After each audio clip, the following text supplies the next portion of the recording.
Thank you.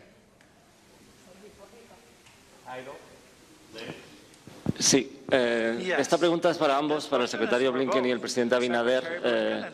Bueno, usted, secretario Blinken, ha pedido un camino hacia la normalización de las relaciones entre Haití y República Dominicana, atendiendo a las dificultades que hay con la implementación, por ejemplo, del acuerdo de cielos abiertos, las tensiones fronterizas, incluso el sentimiento haitiano en algunos sectores de la sociedad dominicana. ¿Cómo se puede avanzar o cómo cree ustedes que puede avanzar ese camino hacia la normalización? Y si me permite una segunda parte de la pregunta, ¿se han podido hablar de cooperación en cuanto a sanciones con Venezuela, atendiendo también a lo que ha ocurrido recientemente con los dos aviones presidenciales retenidos? Y nosotros conversamos Yes, we spoke about Haiti and also the challenges that we have ahead. And our idea is to try to normalize, if possible, relationships, but always respecting and caring for the Dominican Republic's safety and security. Our priority as a government is the safety and security of Dominican people, and they've had a situation where they have been impacted in their safety and security, and thus we've been empathic. And from our speech in the United Nations in September 2021, we have been alerting this for 3 years, and thanks to the effort of the United States, we now have this peacekeeping force in Haiti. In the sense that they can continue moving forward with their domestic safety and security, we will continue moving forward in normalizing our relationship, such as opening our air for flights, and that's something that we discussed during our meeting.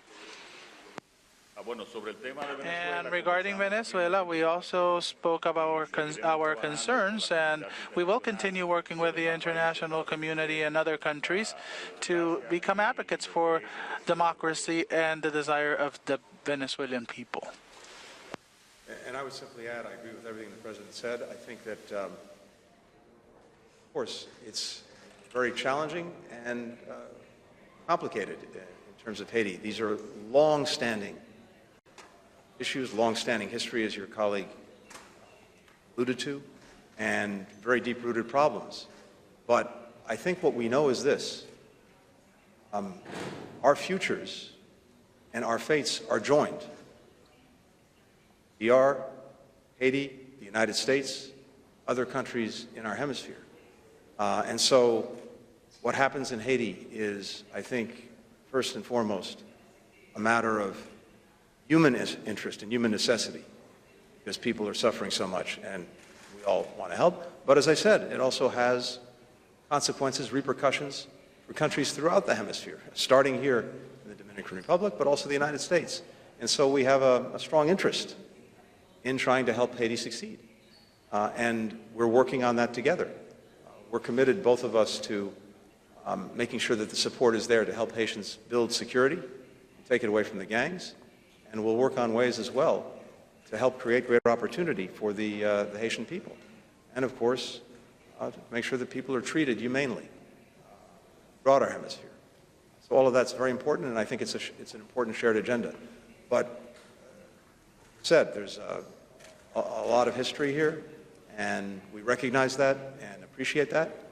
I think that the United States can and will continue to play a helpful role in working through any of the challenges and any of the problems, as will some of the organizations in the hemisphere that we share.